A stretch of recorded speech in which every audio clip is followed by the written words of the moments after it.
समुद्र की गहराइयों में, मतलब बहुत नीचे, करीब 13,000 फीट, वहां वैज्ञानिकों को कुछ ऐसा मिला है जिसने जीवन की हमारी समझ पर ही सवाल खड़े कर दिए हैं। हाँ, ऑक्सीजन। ऑक्सीजन, ऐसी जगह पर जहां कोई सोच भी नहीं सकता था। आज हम इसी पर बात करेंगे, इस रहस्यमयी खोज पर जिसे डार्क ऑक्सीजन कहा जा रहा है।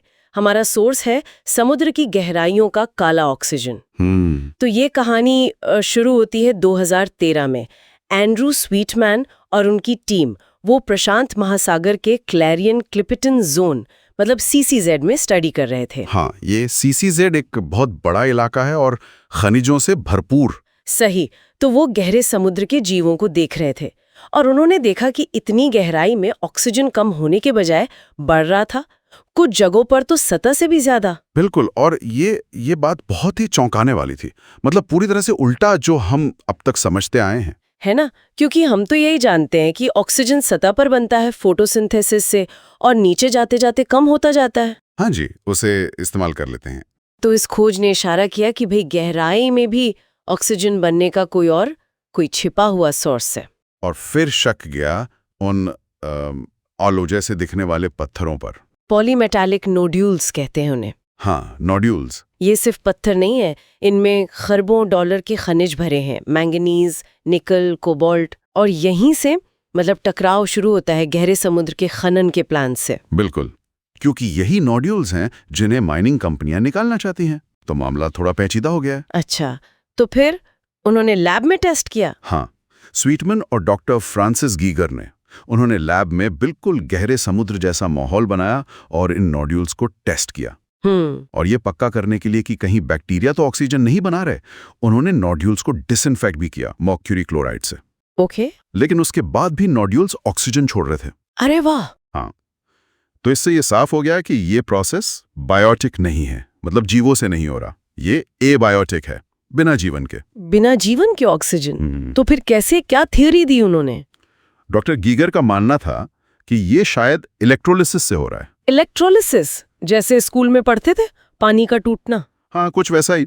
उनका तर्क था कि नोड्यूल्स में जो मैंगनीज और आयरन ऑक्साइड हैं, वो समुद्री पानी जो इलेक्ट्रोलाइट का काम करता है, उसके साथ मिलकर एक तरह की नेचुरल बैटरी बना सकते हैं। अच्छा, बैटरी? हाँ, और उन्होंने लैब में करीब 0.95 वोल्ट्स का करंट मापा भी। ये करंट पानी को, मतलब H2O को, हाइड्रोजन और ऑक्सीजन में तोड़ सकता है।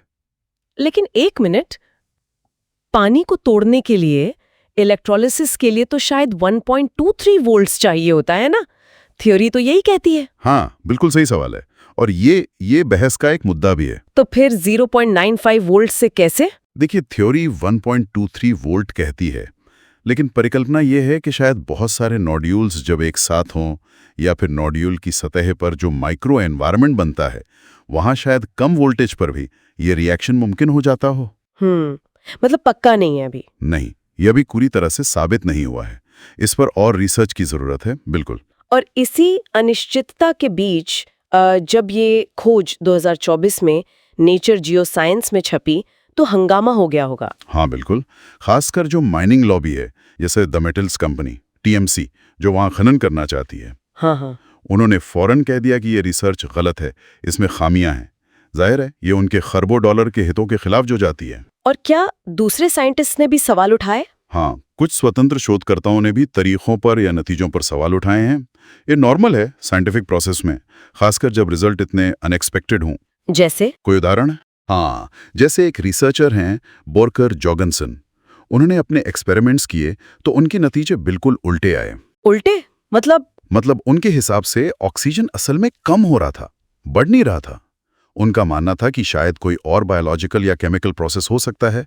अच्छा। तो अभी कह सकते हैं कि वैज्ञानिक समुदाय में पूरी सहमति नहीं बनी है इस पर। अच्छा। लेकिन इन सवालों के बावजूद भी ये खोज एक बहुत जरूरी बात पर रोशनी डालती है, गहरे समुद्र में खनन के खतरे। हाँ, वो तो है। हमें याद रखना चाहिए कि 1980s में इसी इलाके में एक ट्रायल माइनिंग हुई थी। क्या हुआ था उसमें? नतीजा बहुत बुरा था। करीब 70 से 80% जीव जंतु उस जगह के खत्म हो गए थे। 70 से 80%? बाप रे। हाँ, और वो इकोसिस्टम वो 45 साल बाद भी पूरी तरह से उभर नहीं पाया है। 45 साल? इन्हीं चिंताओं की वजह से अब 33 देशों ने और IUCN ने भी कहा है कि जब तक हम इन सारे जोखिमों को ठीक से समझ नहीं लेते, गहरे समुद्र में खनन पर रोक लगनी चाहिए। एक तरह की अस्थायी रोक। ये तो बहुत जरूरी लगता है। तो कुल मिला के कहानी ये है कि गहरे समुद्र में ये जो अजीब से पत्थर है, पॉलीमेटालिक नोड्यूल्स, ये शायद बिना किसी जीवन या सूरज की रोशनी के अपने आप ऑक्सीजन बना सकते हैं। हाँ, मुमकिन है। ये खोज न सिर्फ गहरे समुद्र के बारे में हमारी समझ को बदल रही है, बल्कि ये भी सोचने पर मजबूर कर रही है कि अगर हम वहाँ खनन करते हैं तो हम कितना कुछ अनदेखा अनजाना नष्ट कर सकते हैं। बिल्कुल सही। और अगर ये एबियोटिक ऑक्सीजन वाकई बड़े पैमाने पर बन रहा है, तो इसके मायने मतलब बहुत गहरे हो सकते हैं। कैसे? ये जीवन की उत्पत्ति और विकास की हमारी समझ को भी बदल सकता है। क्या जीवन को पनपने के लिए हमेशा सूरज की रोशनी या फोटोसिंथेसिस चाहिए? हाँ, ये सवाल तो उठता है। या फिर क्या अंधेरे ठंडे महासागरों में जीवन के दूसरे रास्ते भी हो सकते हैं? भविष्य में जो रिसर्च होगी, जिसे निप्पॉन फाउंडेशन फंड कर रहा है, वो इसी डार्क ऑक्सीजन के बनने के तरीके को और गहराई से समझेगी। और हाइड्रोजन का क्या रोल है, ये भी? हाँ, हाइड्रोजन उत्पादन और गहरे समुद्री जीवन के लिए इसका क्या महत्व है, ये सब जांचा जाएगा।